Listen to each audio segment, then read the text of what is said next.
Auzubillahiminashaitanirrajim. Bismillahirrahmanirrahim. Ladies and gentlemen, Assalamu alaikum. This is me, Sara Baloch, and I warmly welcome each one of you to yet another live transmission of HBL PSL Season 9. We call it PSL Hangama. I hope आप लोग खैरियत से होंगे और पुरजोश होंगे क्योंकि आज है number 5th match of PSL season और ये बड़े दो प्रॉमिसिंग टीम्स के दरमियान में है क्योंकि दोनों टीम्स ने अपने पहले मैच जो है बड़े कन्विंसिंग विन्स थी इनकी, शानदार विन्स थी। अच्छा लगा इनको देख के। एक तरफ शादाब खान की कैप्टनसी है जनाब और दूसरी तरफ मुल्तान के ही हमारे रिजवान। तो देखते हैं आज क्या उनको, जो मुल्तान सुल्तान की कैप्टन है, उनकी पूरा जो स्क्वाड है, प्लेइंग 11 है, क्या उनको होम ग्राउंड का होता है कोई फ़ायदा या फिर आज भी शादाब अपने जो टॉस है उस पर डटे रहेंगे। कैप्टनसी उनकी बेहतरीन नज़र आएगी, प्रोमिनेंट विक्ट्री नज़र आएगी बिकॉज लास्ट टाइम जो मैच विन किया था याद रहे, शादाब खान एंड आगा सलमान की बड़ी प्रोमिनेंट पार्टनरशिप थी जनाब। 138 की पार्टनरशिप ऑन 67 बॉल्स,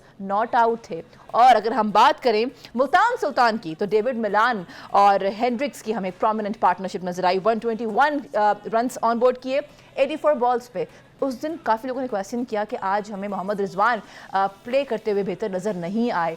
तो हमारे जो पैनलिस्ट हैं, शानदार पैनलिस्ट, उनका कहना था कि अभी जज करना सही नहीं रहेगा, पूरा सीज़न है अभी पीएसएल सीज़न 9 का, so we have to wait क्योंकि उनके जो प्रीवियस रिकॉर्ड्स हैं, उनके जो स्टैट्स हैं, वो कहते हैं कि नहीं, we don't have time right now to जज his skills. Anyways, having said that, अब देखते हैं कि आज जो ये विक्ट्री है ये किसकी नसीब में जाती है, मुल्तान सुल्तान या फिर इस्लामाबाद यूनाइटेड। याद रहे मुल्तान सुल्तान जो है वो लास्ट ईयर के रनर अप्स रह चुके हैं, लेकिन जिस तरीके से इस्लामाबाद ने विक्ट्री हासिल की, वी कांट रियली से कि कौन फेवरेट है। कुछ लोगों को लगता है कि मुल्तान सुल्तान और जो बाकी लोग हैं वो ये कहते हैं Islamabad United. But head to head जब मैचेस हुए, 13 मैचेस इनके बीच में हुए, मुल्तान सुल्तान ने जनाब 7 टाइम्स विक्ट्री हासिल की है और इस्लामाबाद यूनाइटेड ने 6 बार।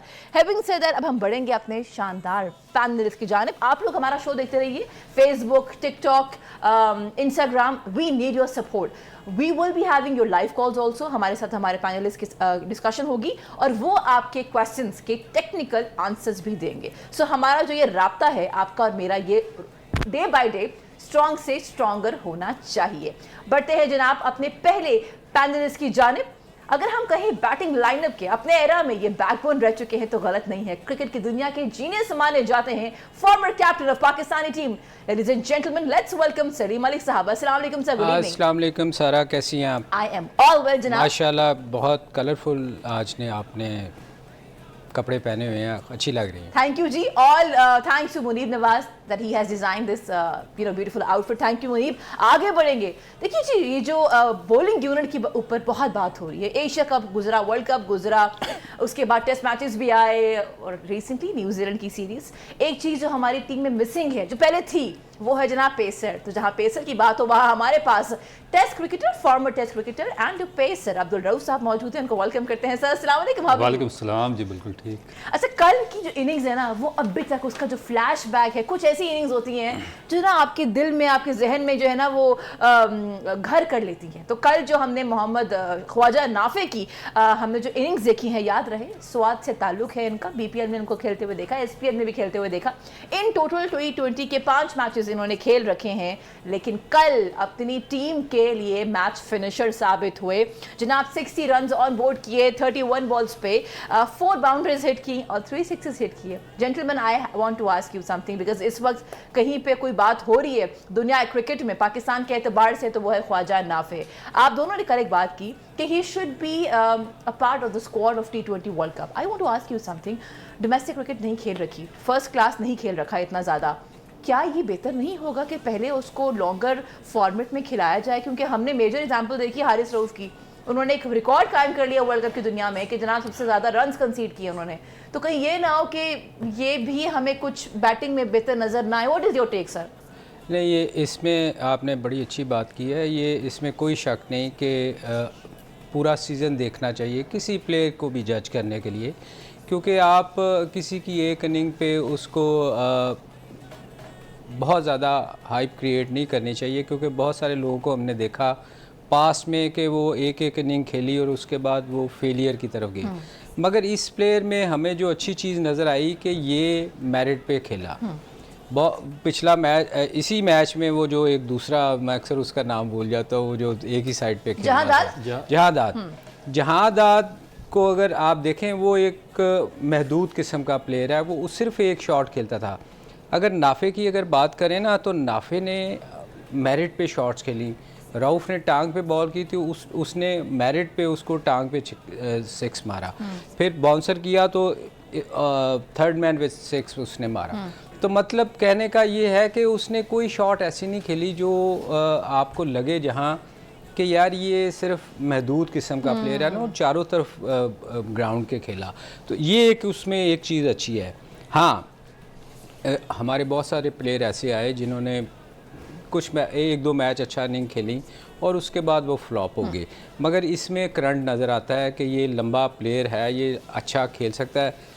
एक चीज़ मैं उसको रिक्वेस्ट करूँगा कि उसको दिमाग में नहीं बिठा लेना चाहिए। बहुत सारे प्लेयर ऐसे होते हैं जो यंगस्टर, वो ना फिर कंट्रोल से बाहर हो जाते हैं, वो जिसको पंजाबी में वो कहना नहीं चाहिए, वो थोड़ा हार्श लफ्ज़ हो जाएगा। I get that. तो वो उसको अपने दिमाग पे इस चीज़ को नहीं लेना चाहिए, अपनी क्रिकेट पे कंसंट्रेट करना चाहिए। एक अच्छा प्लेयर है और हम फिर बार बार इसीलिए कहते हैं कि उसकी टेक्निक देखते हुए कि वो पाकिस्तान को लंबा सर्व कर सकता है अगर वो इसी तरह रहा तो।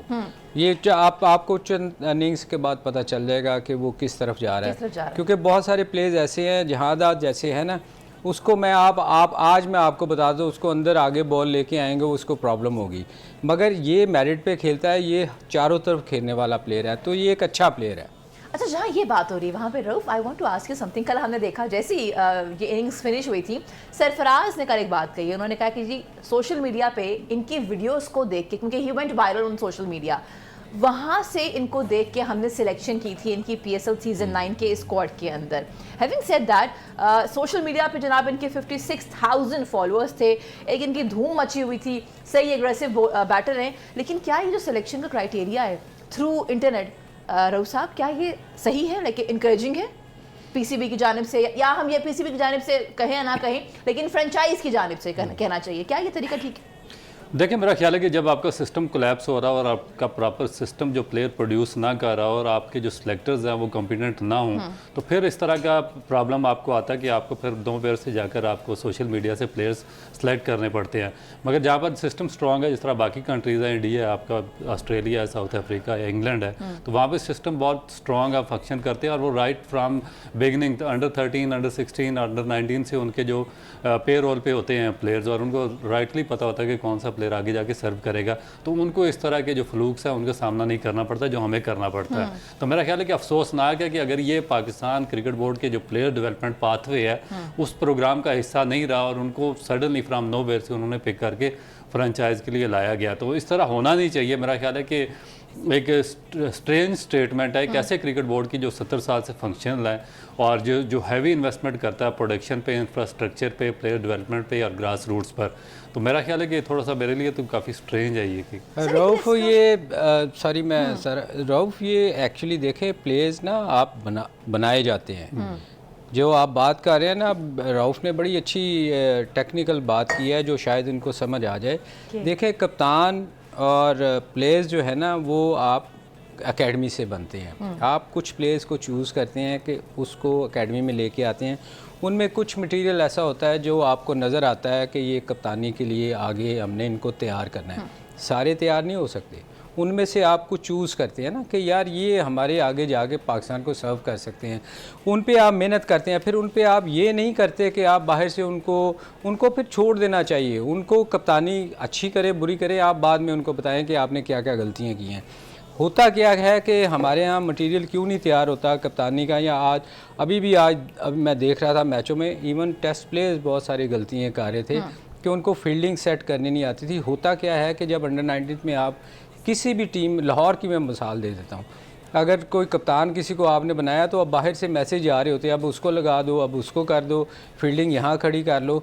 ये चीज़ें नहीं होनी चाहिए। जब आप किसी मटेरियल को तैयार करते हैं तो वो गलतियाँ करेगा, आप उसको गलतियाँ करने दें। आप मीटिंग में बैठ के उसको समझाएं कि ये गलतियाँ जो थी, यहाँ फील्डिंग सेट करनी थी, इस बॉलर के लिए यहाँ फील्डिंग होनी चाहिए थी, वो हम नहीं करते।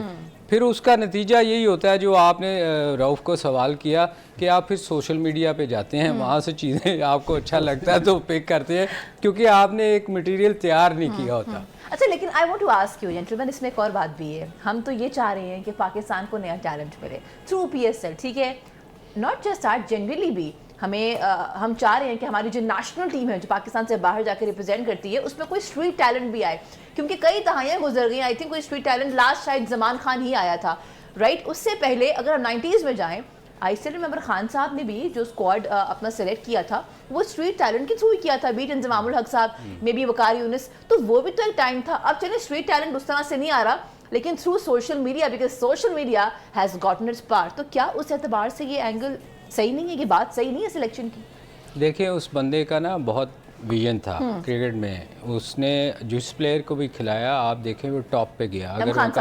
अगर वकार यूनुस आया थे तो वो आप दुनिया में उसका नाम है। इंजमाम आए थे तो इंजमाम का दुनिया में नाम है, टॉप स्कोरर रहे हैं। तो बात ये है कि या तो फिर आपका विजन भी होना चाहिए ना। आप बहुत सारे प्लेयर ऐसे आए हैं, वसीम आए थे, टैलेंट हंट कैंप लगा, कुछ नहीं खेले थे, पहला फर्स्ट क्लास मैच वो इंटरनेशनल टीम के ख़िलाफ़, मैं कप्तान था, मुझे याद है पिंडी में, वो न्यूजीलैंड के ख़िलाफ़ खेले थे, जबकि फ़र्स्ट क्लास खेलनी चाहिए थी।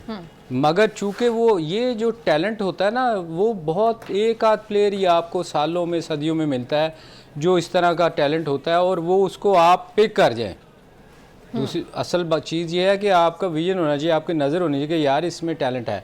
तो वो वैसे प्लेयर सदियों में एक आध प्लेयर ही आप इस तरह पिक करते हैं। लेकिन इसमें सलीम भाई एक और चीज़ भी है कि जो स्ट्रीट टैलेंट आप पिक करते हैं, ठीक है आपने पिक किया, इमरान खान का आपने नाम लिया, उन्होंने पिक किए हैं, या अभी जो पिक हो रहे हैं, अब उनमें और इनमें जो कंपैरिजन डिफरेंस क्या आ जाता है? डिफरेंस ये है कि वसीम अकरम को अगर पिक किया था बगैर फर्स्ट क्लास खेले हुए, वकार यूनुस को बगैर एक आध फर्स्ट क्लास मैच पे, या आकिब जावेद को या मुश्ताक को पिक किया था, तो उसके बाद उनकी अगर फर्स्ट क्लास आप रिकॉर्ड उठाकर देखें, किसी ने 200 से 300 से कम फर्स्ट क्लास मैचेस नहीं खेले। आप पिछले 10 साल से उठाकर देखें जो इन्होंने पिक की है हमारे क्रिकेट बोर्ड ने। मैं क्यों उनके बारे में बात करता हूँ कि इनमें विजन नहीं है। विजन इसलिए नहीं है कि जो इन्होंने पिक की है, देखिए हारिस रऊफ को इन्होंने पिक किया, मोहम्मद हारिस को पिक किया, शादाब खान को पिक किया, जमान को पिक किया, या बाकी हैं, इनके आप फर्स्ट क्लास टोटल मिला के 50 फर्स्ट क्लास मैचेस नहीं बनते। जब आप फर्स्ट क्लास मैचेस ही नहीं खेलेंगे तो फिर आप आगे जाकर इसी तरह स्ट्रगल करेंगे, जो आपके बायो मैकेनिक्स हैं वो डेवलप नहीं होंगे, आप तीनों फॉर्मेट में स्ट्रगल करना शुरू कर देंगे। आप टेस्ट क्रिकेट से बाहर होंगे तो आस्ता आस्ता आप वनडे क्रिकेट से भी बाहर हो जाएंगे। जब वनडे में आप नहीं खेलेंगे तो उसके बाद फिर T20 क्रिकेट में यही होगा जो आपके एग्जैक्टली जो आपने कल भी क्वेश्चन पूछा था कि हमारी जो फास्ट बॉलिंग है क्यों स्ट्रगल कर रही है। हमारे जो जितने भी 5-6 फास्ट बॉलर्स हैं, इनके आपस में जो कोऑर्डिनेशन है जो बॉडी का, वो आपस में कोऑर्डिनेशन है ही नहीं है। ना इनका रिदम है, ना इनका रनअप अच्छा है, ना इनको गैदर करना आता है, ना ये कंट्रोल से बॉलिंग करते हैं। दूसरी जानिब अगर देखिए जो मोहम्मद आमिर हैं वो थोड़ा सा वेटरन है इनके मुकाबले में, मगर क्योंकि लंबी फर्स्ट क्लास क्रिकेट खेली हुई है, टेस्ट क्रिकेट भी खेलते रहे हैं, वनडे भी खेलते रहे हैं, तो वो ज़्यादा एग्रेशन के साथ बॉलिंग कर रहे हैं, ज़्यादा कोऑर्डिनेशन से बॉलिंग कर रहे हैं और बेहतर जगह पे बॉलिंग कर रहे हैं। मगर रऊफ उसमें देखें, उसमें गलती किसकी है? गलती तो फिर क्रिकेट बोर्ड की है या जो उसको चला रहे हैं। अगर एक प्लेयर को आपने पिक किया है जैसे रऊफ था, तो इनको प्रेशर डालना चाहिए था कि आप जाके फर्स्ट क्लास क्रिकेट खेलें। अगर जो कोई बंदा, मैं हमेशा कहता हूं कि जो क्रिकेट फर्स्ट क्लास क्रिकेट नहीं खेलता उसको पिक नहीं करना चाहिए। किसी टूर्नामेंट में ये स्ट्रिक्टली होना चाहिए, क्रिकेट बोर्ड के बाहर लगाना चाहिए कसम से कि आप, हाँ यही बात याद है हमने लिख के रखें, no first class no entry. नहीं देखें, उतनी देर आपका प्लेयर स्ट्रॉन्ग हो ही नहीं सकता, आपने ब्रेक पे जाना है। ये अभी ब्रेक पे नहीं जाना। मुझे लग आई वाज थिंकिंग अगर हम जो है वो पॉइंट टेबल दिखा सके। देखिए जी, on the top of course Quetta Gladiators ने 2 मैच खेल रखे हैं। अगर हम हमारी टीम दिखा दे पॉइंट टेबल, सो कोयटा ग्लैडिएटर्स ने 2 मैच खेल रखे हैं, 2 मैच विन किए हैं और नेट रन रेट 0.635 है। उसके बाद मुल्तान सुल्तान जनाब with net run rate of 2.75, एक मैच खेला एक ही जीता। इस्लामाबाद भी एक मैच खेला एक मैच जीता और 1.159 इनका नेट रन रेट है। आज देखना यह है कि मुल्तान और सुल्तान 2 मैचेस में से कौन सी टीम जीत के अपना नेट रन रेट बेहतर करती है। मैं पूछना चाहूंगी before we go on the break, who are you vouching for, Multan Sultan और इस्लामाबाद यूनाइटेड? देखिए मेरा ख्याल है कि बॉलिंग, अगर आप देखें बॉलिंग यूनिट जो मुल्तान का वो बहुत ज़्यादा स्ट्रॉन्ग है।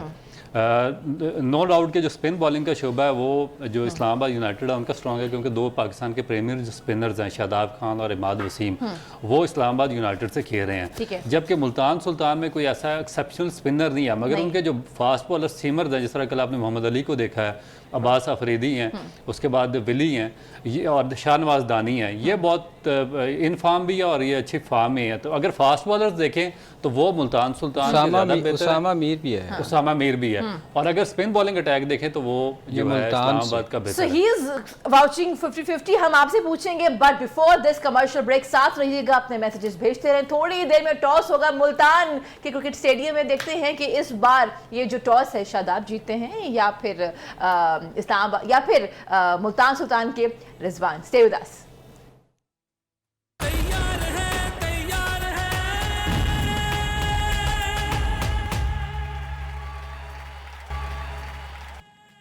वेलकम बैक जनाब, आप देख रहे हैं PSL हंगामा, the special transmission of PSL season 9। अभी हमने देखा कि मुल्तान सुल्तान के जो कैप्टन है रिजवान, उन्होंने कहा कि हम भी आज बॉल फर्स्ट करेंगे। अच्छा, अगर हम थोड़ा सा इनके रिकॉर्ड के ऊपर जाएं, लास्ट ईयर 7 मार्च 2023 में मैच हुआ था जनाब, पिंडी स्टेडियम में हुआ था, वेन्यू चेंज था, लेकिन हुआ यह कि मुल्तान सुल्तान ने चेस किया और 205 का जो था ना वो इन्होंने टारगेट चेस कर लिया था। और रिसेंटली दोनों टीम्स के अंदर एक बड़ी अच्छी चीज़ हमें देखी है, प्रोमिनेंट अगर हम बात करें मुल्तान की, कि चेजिंग में बहुत अच्छे रहे हैं। So let's talk to our panelist also. आपको लगता है कि बिकॉज आप कह रहे थे कि ये बड़ा फेवर करेगा बॉलिंग को, यू थिंक ये जो डिसीजन लिया है रिजवान ने, गुड डिसीजन?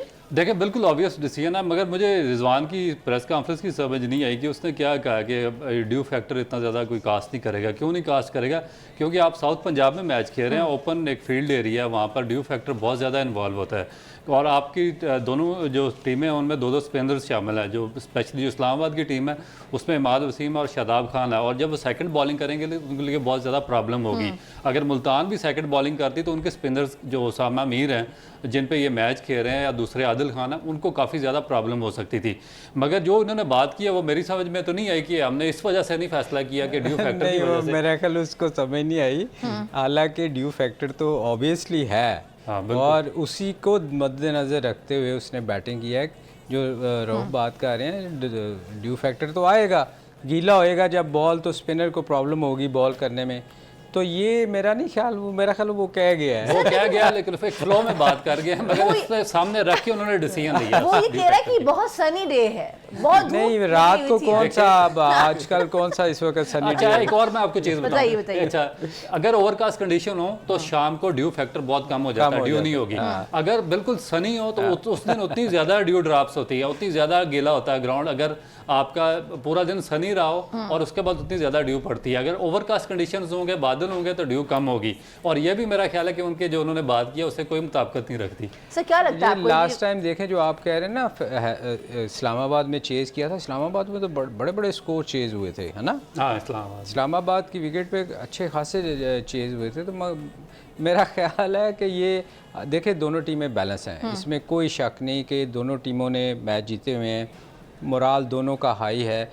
मगर अगर एडवांटेज देखें तो यकीनन सेकंड बैटिंग वाले को डेफिनेटली होगा ड्यू फैक्टर की वजह से। और वो जैसे रऊफ भी कह रहे हैं, इस स्पिनर को ग्रिप करने में प्रॉब्लम होती है, स्पेशली स्पिनर के लिए। और मेरा ख्याल है इनकी स्पिन अटैक थोड़ी सी बेहतर थी। तो ये जो वो उन्होंने बात की है, मेरा ख्याल वो फ्लो में कह गए हैं कि उनको समझ नहीं आई। अदरवाइज़ ये डेफिनेटली उन्होंने मीटिंग में ये बात हुई होगी कि बैटिंग हमने पहले बॉलिंग करनी है, बैटिंग सेकंड हमने करनी है, क्योंकि शाम को बॉल गीला होगा और दोनों स्पिनर को प्रॉब्लम होगी।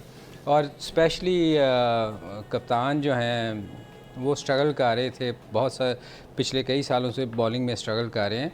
पिछले मैच में गो के थोड़ी सी बेहतर हुई, वो भी अगर आउट ना होता वो लाहौर कलंदर का ओपनर फ़खर, तो मेरे ख्याल में स्ट्रगल करेंगे। कौन करेगा स्ट्रगल? ये फैसला नहीं, फैसला इस्लामाबाद। अच्छा सर, हमारे पास आ चुकी है प्लेइंग 11 नाजरीन।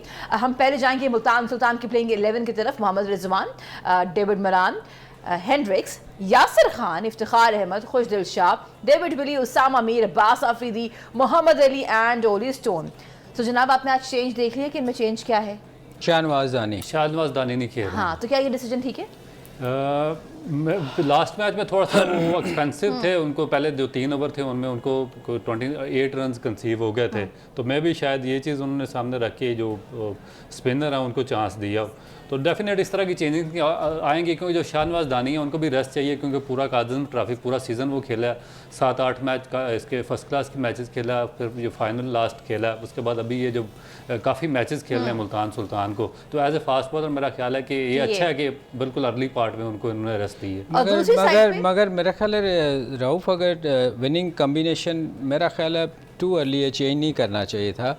गो कि उसको बेशक मार पड़ी है, पर एक उस प्लेयर के लिए जो पाकिस्तान के लिए जिसको आप ने कंसीडर करना है, तो मेरा ख्याल है कि विनिंग कम्बिनेशन जो उसने चेंज किया है थोड़ा सा मेरा ख्याल उसके लिए भी। And you know what I am thinking कि इनको एक मैच के बाद, हालांकि ये लोग जीते थे, एक मैच के बाद ये चेंज आया है। अगर हम देखें हारिस रऊफ, तो वो तो 2 मैचेस में कंसीड कर गए रन, लेकिन उनको चेंज नहीं किया जा रहा है। सो यहाँ पे क्या है मुझे नहीं पता। अच्छा, उसका मैं बताता हूँ, क्योंकि उनके पास ऑप्शन नहीं है, इनके पास ऑप्शन है और इन्होंने बल्कि बिल्कुल अर्ली पार्ट में अपना ट्राई आउट किया।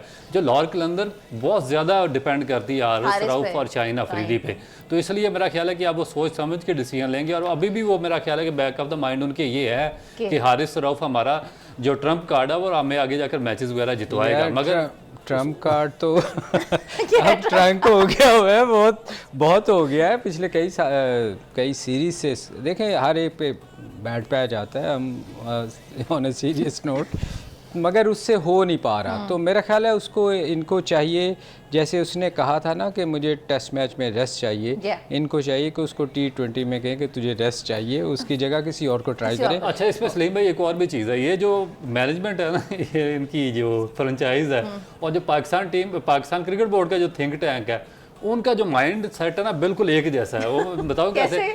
वो इसलिए कि हसन अली ने टेस्ट मैच में 10 आउट किए थे साउथ अफ्रीका के खिलाफ कराची में। ठीक है, वो जो वाइड बॉल क्रिकेट थी ना, वनडे में और T20 में अच्छी बॉलिंग नहीं कर रहा था। इस पाकिस्तान क्रिकेट बोर्ड की जो मैनेजमेंट है, इन्होंने उसको कंटिन्यूसली उसके फेलियर के बावजूद उसको T20 और वनडे खिलाते रहे, उसको मार पड़ती रही। जिस तरह आज अभी बात करें हारिस रऊफ की, उसको कंटिन्यूस खिला रहे हैं।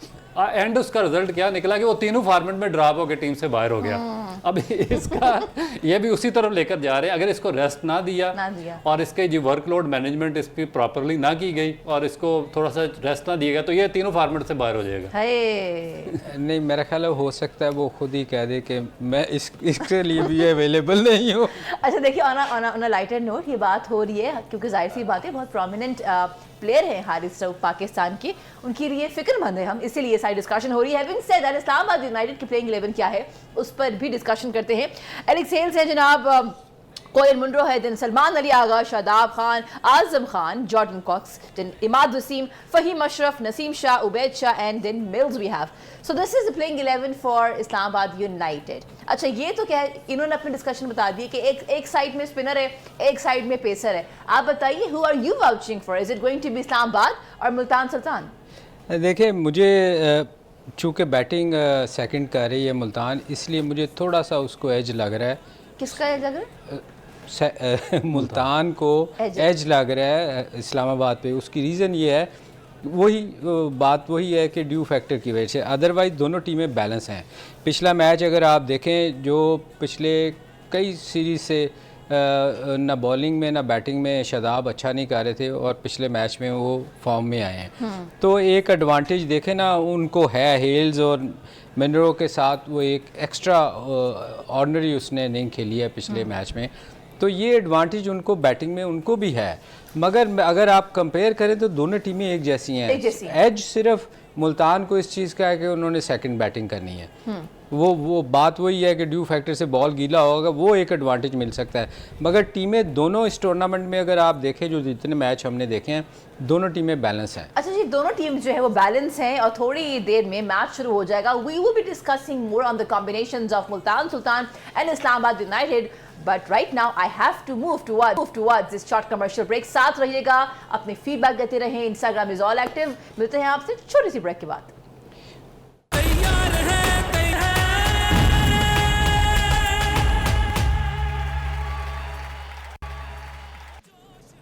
Welcome back ji. आप देख रहे हैं पीएसएल हंगामा की स्पेशल ट्रांसमिशन और हम गुफ्तगू कर रहे थे क्योंकि थोड़ी देर में मुल्तान सुल्तान इस्लामाबाद के बीच में होगा एक हंगामा खेज मुकाबला and we are actually hoping कि जो आज नए इमर्जिंग टैलेंट्स हैं ये आज क्या करने वाले हैं। हम बात करें हैदर अली की, हम बात करें आजम खान की, हम बात करें उबैद शाह की। एक तरफ पेसर है, दूसरी तरफ जनाब ओपनिंग बैटर है और फिर जो है वो आजम खान भी हैं। तो जेंटलमैन आप लोग बताइए इन तीनों से क्या आज एक्सपेक्टेड है? देखिए, जो हैदर अली है, हैदर अली से काफ़ी ज़्यादा एक्सपेक्टेशन है क्योंकि काफ़ी ज़्यादा इस पर पाकिस्तान क्रिकेट बोर्ड ने इन्वेस्ट किया। पिछले 3-4 साल से जो आपका डेवलपमेंट प्लान है उसका भी हिस्सा है। इसके मुसलसल जो फॉरेन टूर्स हैं उनमें भी साथ रखा गया, चांसेस भी दिए गए हैं। इवन 2 वर्ल्ड कप में भी उसकी सिलेक्शन हुई है, मगर जो परफॉर्मेंस है वो अप टू मार्क नहीं रही। अब ये जो पीएसएल का सीज़न है ये हैदर अली के लिए बहुत ज़्यादा इंपॉर्टेंट है कि आया कि वो इस रेस में रहेगा या जिस तरह इमर्जिंग टैलेंट अब दूसरे आ रहे हैं, जिस तरह ख्वाजा नाफी आ गया है, साइम अयूब आ गए हैं या साहिबजादा फरहान आ गए हैं, तो वो टेक ओवर कर लेंगे। तो उसके बाद दूसरा उबैद शाह, उन्होंने अंडर 19 में बहुत ही एक्सेप्शनल बॉलिंग की है पाकिस्तान के लिए, तो उनको इस्लामाबाद में पिक किया। उन पे काफ़ी ज़्यादा नज़रें हैं कि वो इस जो पीएसएल है उसमें अच्छा परफॉर्म करेंगे। तो आजम खान है, उनको खैर पाकिस्तान टीम में भी चांसेस वगैरह मिल चुके हैं, तो उसमें भी अभी तक वो जो उनसे एक्सपेक्टेशन थी उनके मुताबिक वो परफॉर्म नहीं कर सके। तो उनके लिए भी ये जो पीएसएल का ये सीज़न है ये काफ़ी ज़्यादा इंपॉर्टेंट होगा। मेरा ख्याल है उबैद शाह ही एक है जो इमर्जिंग प्लेयर जिसको आप कह सकते हैं। सर, हैदर अली है ना, बाकी 2 को तो आप इमर्जिंग प्लेयर नहीं कह सकते क्योंकि 3 जो हैदर अली तो पिछले 5 साल से 4 साल से खेल रहा है।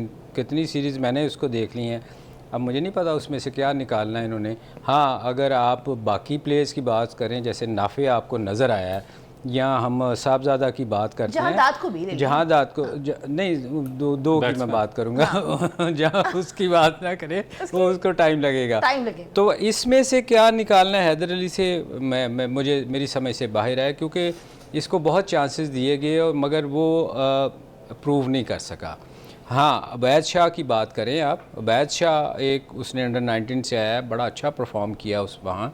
अनलकीली उसको 1 ओवर करवाया गया, मेरा ख्याल है उसके साथ ज़्यादती थी कि पहला ओवर था, अंडर प्रेशर होते हैं, आप बड़ी टीम प्लेयर्स के ख़िलाफ़ बॉलिंग करते हैं तो उसको बॉलिंग करवानी चाहिए थी। तो आज देखें जैसे जैसे टूर्नामेंट जा रहा है तो मुझे उम्मीद है कि वो एक अच्छा टैलेंट पाकिस्तान को मिल सकता है अगर उसको लंबी बॉलिंग 4 ओवर एटलीस्ट उसको ओवर से करवाने चाहिए। उसको 1 ओवर करवा के 15, मानता हूँ उसको स्कोर ज़्यादा हुआ था, पर वो बच्चे के साथ ये फिर ऐसे लोग जो होते हैं ना, ये कप्तान जो होता है ना, वो किसी प्लेयर को या तो बना सकता है या ख़राब कर सकता है। ये मैं आपको बताऊँ, ये बड़ी टेक्निकल सी बात है कि आपने 1 ओवर करवाया, वो अगले ओवर में ना वो बड़ा अंडर प्रेशर करेगा बॉलिंग। आज के मैच में जब बॉलिंग करेगा तो उसके दिमाग में ये बैठा होगा यार मैंने आज भी अगर ओवर अच्छा ना किया तो ये कप्तान मुझे 1 ओवर ही करवाएगा। तो ये कप्तान को सोचना चाहिए कि अगर किसी प्लेयर को मार पड़ जाती है, जैसे यंगस्टर है उबैद था, इसको मार पड़ी है, तो ऐसी सिचुएशन में उससे बॉलिंग करवा लेनी चाहिए जहाँ विकेट गिरी है या थोड़ा स्लो डाउन हुए हैं, तो वहाँ उसको ओवर करवा देनी चाहिए ताकि उसको कॉन्फिडेंस आए। तो ये कप्तान की बहुत बड़ी ड्यूटी होती है। तो मैं इसको देख रहा हूँ उबैद शाह को इन इमर्जिंग प्लेयर्स में, बाकियों को मैं इमर्जिंग प्लेयर नहीं मानते। अच्छा, I want to ask one more thing. Of course sir, you have your own experience. अब देखें, हम लोगों को ऐसे लग रहा है कि जहांदाद की इनिंग शानदार थी, बट सलीम मलिक साहब को लगता है कि नहीं, वो जो टेक्निकलिटी जो ख्वाजा नाफे के पास है वो हमें लॉन्गर रन में नजर आएगा देखते हुए। अब हम बात करते हैं थोड़ा सा, आज किसको आप देखते हैं प्लेयर टू वॉच?